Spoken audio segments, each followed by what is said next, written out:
কারণ আবার বিয়ে করছেন, আসলে এটা কতটা সত্যি বা কি মতামত তোমার এই বিষয় নিয়ে? আমার কোনো মন্তব্য এই কারণে নেই, কারণ এই কথাটা কোথা থেকে কাদের মাধ্যমে এসেছে, যারা বলেছেন আমার মনে হয় তারা এই ব্যাপারটা ভালো প্রেসক্রাইব করতে পারবে। দর্শকরা তো অনেক কিছুই জানতে চায়, দর্শকরা আপাতত তুফান নিয়ে থাকুক, সিনেমা নিয়ে থাকুক, গিফটটা তো এটা আমাদের, সো এটা আর না বলি। তবে তার মানে গিফট দেওয়া হয়েছে, এটা অ্যাকচুয়ালি আমি বললাম না যে তার দায়িত্ববোধের জায়গাটা অনেক বিশাল, মানে আমি আরো অনেক মানুষকে অনেকভাবে দেখি, তার দায়িত্ববোধটা অনেক বিশাল, অন্যরকম। আসলে বাবা হিসেবে সাকিব খান কেমন? ওরে বাপ রে বাপ, এইখানে তো মানে আনপ্যারালাল, 10 on out of 10, মানে আরো বেশি। বাবা হিসেবে সে অন্যরকম একটা মানুষ আমার কাছে, মানে আমরাও এতটা ওরকম না, ডেডিকেটেড না, বাট বাবা হিসেবে সে অন্যরকম। কখনো কি কথা হয়নি, দেখা হয়নি বুবলির সাথে? আসলে ওই নামটাই ধরছি। সো হ্যালো বন্ধুরা, আজকের এই ভিডিওতে শুনতে পারবেন অপু বিশ্বাসকে এক ইন্টারভিউ জিজ্ঞেস করা হয়েছিল আপনাকে এবার ঈদে সাকিব কি গিফট দিয়েছে। তিনি কিন্তু বলে দিয়েছেন যে গিফট দিয়েছে কিন্তু বলা যাবে না, এবং বুবলির বিষয়ে কিছু জিজ্ঞেস করায় অপু বিশ্বাস বলেন ওই নামটা আমার মুখে নিতে চায় না, তাকে আমাদের যোগ্য মনে করি না, তিনি স্ট্যাটাস বোঝে না। এবং অপু বিশ্বাসের কথার ইঙ্গিতে কিন্তু বোঝা যাচ্ছে যে অপু এবং সাকিবের খুবই ঘনিষ্ঠতা হয়ে গেছে, এবং কথার ইঙ্গিতে বোঝা যাচ্ছে যে সাকিব অপুকে আবার মেনে নিতে পারে। তাই ভিডিওটি সম্পূর্ণ দেখার রিকোয়েস্ট থাকলেও ভিডিওটি দেখতে থাকুন। ওমা, উনি তো মানে দুরকম কথা বলে, আমার সামনে থাকলে মমকে লাভ করে, পাপার সামনে থাকলে পাপাকে লাভ করে, আর যখন হচ্ছে কি দুজনই পাশাপাশি থাকা হয়, যে এখন তুমি বলো মমকে না পাপাকে, দাদা দাদিকে, পুরো ডিপ্লোম্যাটিক। সাকিব খানের ছেলে, বুঝতে হবে, পুরো ডিপ্লোম্যাটিক, এবং সেও খুব চুপচাপ, মানে একদম মানে জাস্ট যেটা দরকার ওটাই কথা বলে। দর্শকরা তো আসলে আমাদের এখন ঘরের মানুষও হয়ে গেছে বটে, ওইরকম আর পরের নেই, কিন্তু তারপরেও থাকে না যে থাক, এটা আমাদের জন্য মান অভিমান। আসলে একটা কথা বলতে চাই যে পরিস্থিতি এবং সময়, হ্যাঁ, সবকিছুর জন্যই ওয়েট করতে হয়, কারণ অনেক কিছুর অ্যান্সার পাওয়া যায় না, বাট অনেক কিছু পরিস্থিতির সাথে সামনে স্টে করা যায় না, তার জন্য না একটা জিনিসের উপরে ছেড়ে দিতে, সেটা হচ্ছে সময়ের অপেক্ষা করতে হয়।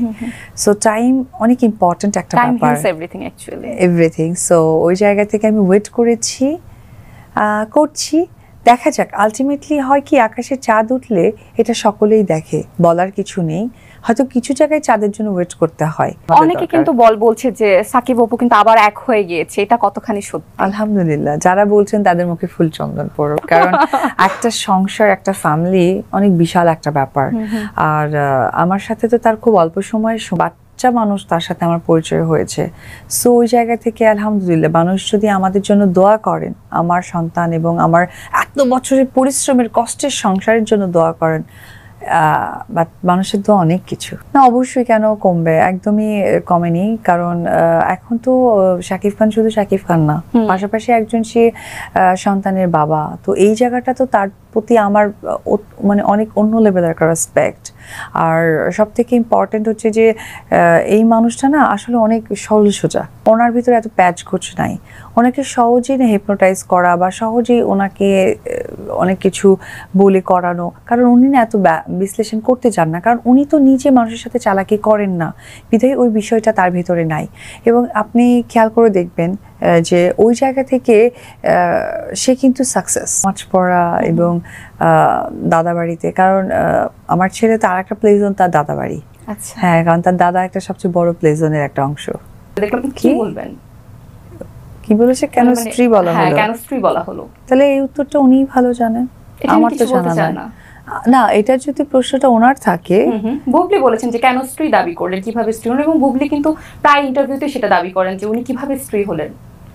আমি হ্যাঁ আচ্ছা, আসলে ওনার বক্তব্যের উত্তর দেওয়ার রুচি আমার নেই, যদি প্রশ্নটা ওনার থাকে কোনো এক সময় ওনার কাছে জিজ্ঞেস করবেন, দ্যাটস ইট। কখনো কি কথা হয়নি, দেখা হয়নি বুবলির সাথে? আসলে ওই নামটাই ধরতে চাই না, সিরিয়াসলি, মানে ঈদের এত সুন্দর মুহূর্তকে একদমই অসুন্দর করতে চাই না, কারণ একটা মানুষের স্ট্যাটাস লেভেলটা কেমন সে জানার পরও যখন ধুলা উড়িয়ে ঘুরে, তাকে আসলে মানে যোগ্য অযোগ্য বলতেও আমার বিবেকে বাদে, মানে আসলে আমি এই ঈদটাই নষ্ট করতে চাই না। সবচেয়ে বড় অ্যান্সারটা তো হচ্ছে উনি যখন বললেন আমি নাকি গেছি, তো আমি যখন বাসা থেকে বের হচ্ছিলাম ওনার আগে তো অ্যাসিস্ট্যান্ট পাঠায় দেয়। বুবলি আগে অ্যাসিস্ট্যান্ট হ্যাঁ অ্যাসিস্ট্যান্ট, ওনার অ্যাসিস্ট্যান্ট তো আমাকে পাস হতে দেখলেন, আর আমি তো একটা জিনিস আনতে গেছি, তা আমি কি করে পরে আসি? ওনার আসলে সমস্যা আছে, ওনার চিকিৎসা করা দরকার। উনি আসলে সামান্য মানে অনেক বেশি নিজেকে গেমে অংশগ্রহণ করতে গিয়ে উনি এখন ফেইলিওর খেলোয়াড় হয়ে গেছে।